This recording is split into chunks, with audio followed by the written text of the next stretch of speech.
Bonjour, bienvenue dans l'épisode 32 de Dessine-moi un divan, le podcast pour penser la psychanalyse autrement. Je suis Candice Medina-Maro, créatrice de ce podcast, et je vous propose aujourd'hui de continuer à explorer les liens entre philo et psychanalyse en compagnie de Mathieu Messer. Dans cet épisode, il est question de corps, de théâtre, du mouvement en séance, du cadre des séances, de confidentialité, de discrétion, de sécurité, d'intimité, d'honnêteté et d'éthique. Vous êtes prêtes ? Vous êtes prêts ? L'aventure nous attend. C'est parti ! Et justement, je voulais revenir sur ce que tu disais sur le corps. Tu parlais du corps et du fait que... Justement, t'en as pas dit grand-chose, ça m'intéresse. Par rapport à l'analyse, qu'est-ce que ça... Quelle est la place du corps ? Qu'est-ce que ça... Et dans ton métier d'enseignant, qu'est-ce que c'est venu apporter ? Parce qu'on peut voir la psychanalyse comme un... ou même d'ailleurs la philo, comme quelque chose qui est juste une activité cérébrale presque.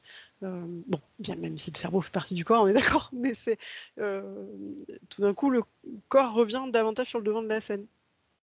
Ouais, c'est complètement ça en fait la métaphore, qui d'ailleurs n'est pas juste une métaphore, est juste, il revient sur le devant de la scène. Ça me fait penser à un truc de Platon, dans son dialogue qui s'appelle le Phédon, où il est question de la mort et du corps beaucoup, et il dit quand on veut penser, et notamment penser philosophiquement, on doit envoyer le corps se promener. Oui, ça marche. Oui.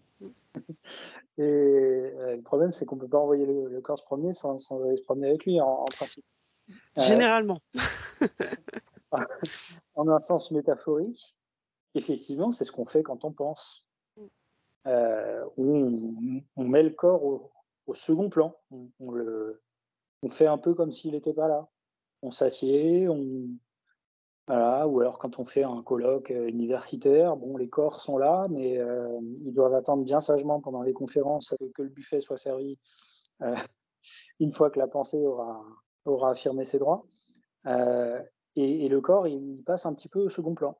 Et alors, là où c'est intéressant, c'est qu'il passe même au second plan dans les manières de parler, les manières d'exprimer la pensée, dans la voix. Pour moi, effectivement, la psychanalyse, ça a remis le corps au premier plan. Alors, c'est pas la seule chose qui a remis au premier plan, parce que j'ai aussi, dans ma vie, fait beaucoup de théâtre. Et ça, c'est quand même une des grandes leçons du théâtre. C'est que quand on dit un truc au théâtre, le contenu intellectuel du truc est d'un poids tout relatif par rapport à la voix, l'intonation, la posture, la chair, quoi. De tout ce qu'on va dire avec son corps, oui. Et qu'on peut complètement contredire ce qu'on dit avec la façon dont on le dit et avec ce que fait le corps quand on le dit. Et ça, évidemment, dans l'analyse, c'est une vérité qui est omniprésente. Alors, c'est paradoxal parce que dans un cabinet d'analyste, on est relativement immobile et on parle. Justement, tu dis relativement, et là aussi, il y a peut-être quelque chose quelques tuiles à changer ou proposer des variations dans les couleurs des tuiles, parce que ça pose la question, on en a déjà discuté tous les deux par ailleurs, d'ailleurs, mais qu'est-ce que ça donnerait une analyse où on marche, où on va marcher. Moi, je suis en pleine montagne, par exemple, ça serait peut-être plus facile que toi dans les rues de Paris, quoique, bon, ou dans un jardin, mais... qu'est-ce qui se passe quand le corps se met en mouvement ? Il y a certains analysants qui s'autorisent à bouger ou qui s'autorisent à marcher dans le cabinet ou quand ils sont allongés sur le divan à se relever ou à se tourner. Ça aussi, ça dit plein de choses et je crois que c'est important aussi de ne pas en faire justement une activité trop statique. Oui, alors c'est intéressant parce que effectivement, toutes ces choses-là, elles peuvent se passer dans le cabinet. Il y a ce dispositif-là, comme on disait, le cadre tout à l'heure du divan, qui est très, très balisé. Et évidemment, ça dépend des pratiques, mais souvent, ce balisage et cet effet de dispositif, ça reste dans l'implicite ou même dans l'inconscient. C'est-à-dire qu'on ne va pas forcément se poser la question de savoir pourquoi il y a un divan, qu'est-ce que je vais faire de ça, est-ce qu'il n'y a pas moyen de faire autrement. Et ça rend d'autant plus signifiant les moments où effectivement on va s'asseoir sur le divan ou s'allonger par terre ou amener son chien dans le cabinet ou je sais pas tout ce qui peut se passer ou demander à l'analyste si on peut se rouler un joint ou Il t'arrive des choses intéressantes, j'ai l'impression. ou effectivement proposer une séance en extérieur.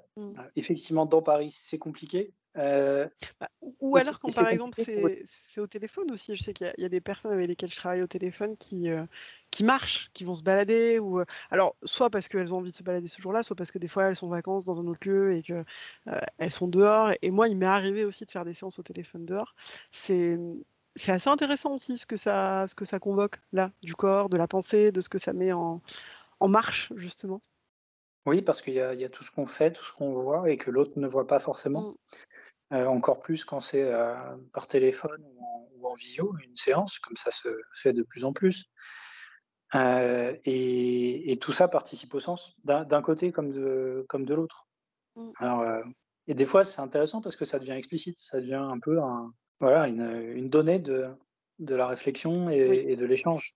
Mais c'est vrai que de ce côté-là, il peut sans doute, enfin, tu as tout à fait raison, hein, il y a sans doute, des tuiles à changer ou des fenêtres à percer, Mm. dans le toit pour pas en rester à ce qui est au fond, le dispositif du divan, c'était une expérimentation au Mm. départ. Mais qui a Comme, son intérêt? Il y a des gens qui s'y déposent vraiment et qui sont. Je trouve que c'est beau aussi à certains analysants. Certains analysants arrivent et il y a une espèce de soupir de soulagement à se déposer là, à pas avoir à être assis ou debout, à pouvoir même ne pas me regarder le ciel et même les parapentes les jours de beau temps. Enfin, euh, voilà, c'est un dispositif qui est intéressant. Ça doit pas devenir un fétiche, ça doit pas devenir ou ça doit pas être un fétiche ou le rester en tout cas. Que ce soit une possibilité parmi d'autres en fait. oui, oui, c'est vrai, même dans mon cabinet à Paris où on voit pas très bien le ciel et où Et les personne parapentes? personne n'a encore vu de parapente. Mais c'est vrai qu'il y a un effet de relaxation et je pense pas que ça revienne à mettre le corps au second plan. Au contraire, le fait Ah de non. s'allonger à côté de quelqu'un et de parler dans cette position-là, c'est déjà un décentrement assez, Ouais. radical par rapport à la façon dont on parle habituellement et les positions dans lesquelles on parle et Et ça justement où amène il même faut, les gens à être parfois plus attentifs à ce qui se passe dans leur corps. Ah, tout d'un coup, ils ont chaud, ils ont froid, ils tremblent. Je trouve que là aussi, on a l'impression que bah, du coup, le corps est au second plan, mais non. Il y a plus d'écoute du corps aussi dans cette position-là à certains moments. Ou quand mmh, justement les personnes s'écoutent et ont besoin de marcher, de se lever, de se tourner. Ça passe aussi beaucoup par une écoute du corps. De toute façon, c'est un travail d'écoute, donc il s'agit aussi d'écouter le corps. ouais, et puis il y a le corps de l'analyste aussi. Mm. Voilà, combien de fois les analysants, analysantes entrent dans la dans la pièce en disant, en faisant des commentaires sur la façon dont je Mm. suis habillé, sur le Mm. fait que j'ai en forme, parfois pas en forme, Mm. heu, bronzé, pas bronzé, et cetera. Mm. Heu, ça c'est évidemment Oui, central. oui. Ce qu'on amène de nous sans le vouloir, ce qu'on communique encore une fois sans le vouloir, on ne peut pas ne pas communiquer, on dit toujours des choses, même quand on n'a pas encore ouvert la bouche. Ouais. Mais alors tu disais un truc intéressant sur les séances en extérieur. Heu, ça c'est sans doute, enfin c'est une chose à explorer, Mm. mais à Paris c'est impossible. Et ça, bon, ça a été aussi quand même pour moi une des découvertes, hein, de cette activité, enfin, disons la prise de conscience de à quel point c'était important, l'exigence de discrétion, Mm. De confidentialité, de sécurité, oui. enfin le sens du dispositif, il est là.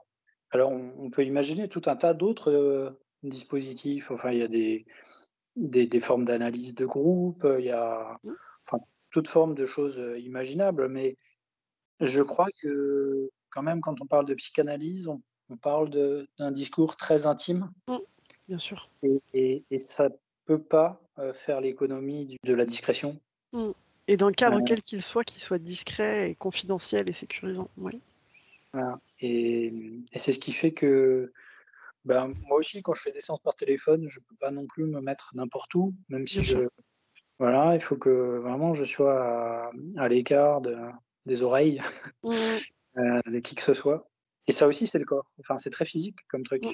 On se rend compte qu'on a peu d'espace dans la vie, assez à l'abri comme ça pour, mener ce genre d'activité et ça c'est un truc que je trouve qu'on éprouve très physiquement, dans l'activité d'analyste Et c'est et quelque chose, on en parlera peut-être dans un autre épisode, mais c'est quelque chose qu'on retrouve au théâtre aussi finalement, tu vois. On fera un épisode psychanalyse et théâtre. À la fois ce travail de l'intime, de l'émotion et du corps, et de tout en incarnant un personnage qui n'est pas soi, bon, voilà, il y a plein de choses là aussi il y a plein de liens à faire. ouais et puis au théâtre en entrant, finalement, parce qu'au théâtre, on entre dans un dispositif aussi. On est Bien sûr. voilà, dans une pièce, il y a des rôles qui sont distribués. Il y a si je prends du théâtre classique, il y a le serviteur, le Oui. maître, le père, la mère. On entre dans un rôle qui n'est pas le sien, enfin qu'on n'est pas. Et en entrant dans ce rôle, on découvre des choses sur soi. Oui. Et on les Il y a une découvre à forme travers le d'archétype corps, aussi. comment on est sur scène. Et Mmh. où là, paradoxalement, même si c'est un art de l'illusion, on ne peut pas mentir. Non. Au théâtre, on ne peut pas mentir. Le public le voit Mmh. quand on surjoue, quand on ment. Bah, du coup, on découvre plein de choses sur soi aussi. Et ça passe par le corps. Ça passe par autre chose que le contenu intellectuel de ce qu'on est en train de dire. Et par cette honnêteté vis-à-vis de soi-même et donc des autres qu'on retrouve aussi, dans l'expérience analytique. Voilà. Ouais, le mot d'honnêteté, il prend un sens très fort dans cette activité, Mmh. c'est sûr. Ce qui ne veut pas dire que tous les psychanalystes soient honnêtes, ce qui ne veut pas dire que tous les Non, analysants, par exemple, le soient clairement. toujours. Et on a le droit aussi de venir, en analyse et de se mentir à soi-même et de mentir aux autres, hein. Ça fait partie des droits, je crois, aussi. Ouais. Oui, ça reste voilà, une activité Pas humaine, que une ce soit une rencontre humaine, injonction non plus, hein. que Voilà. avec tout ce que ça peut comporter. Il y a un questionnement éthique que ça soulève et qui est incontournable. Merci beaucoup Mathieu Merci, Cor et on se refera un épisode sur le théâtre, tu es d'accord? avec À venir. ouais, oui, oui. Merci Mathieu, à bientôt. À bientôt, Candice. Je vous propose qu'on conclue là-dessus et d'ici la prochaine fois, je vous souhaite de belles explorations.